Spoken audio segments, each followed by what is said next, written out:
কড়াতে সাদা তেল বসিয়ে দিয়েছি, এর মধ্যে একটু সন্ধক নুন দিলাম, যেটাকে সৈন্ধব লবণ বলা হয়।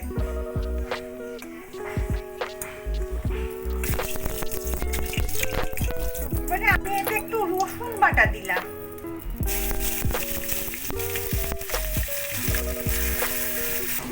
রসুন বাটাটার কাঁচা গন্ধ চলে গেছে। এর মধ্যে আমি একটু গাজর বাটা দিলাম, গাজরকে গ্রেট করে নিয়ে বেটে নিয়েছি।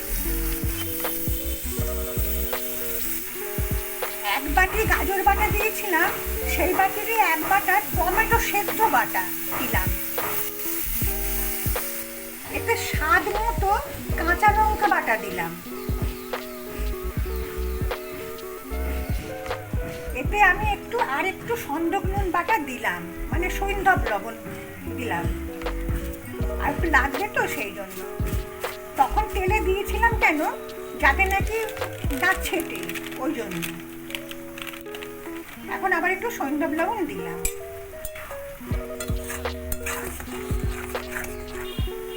তেল ভেসে উঠেছে, এর মধ্যে আমি একটু সাদা ভিনেগার দিয়ে দিলাম, যাতে এটা একটু বেশি দিন রাখা যায়।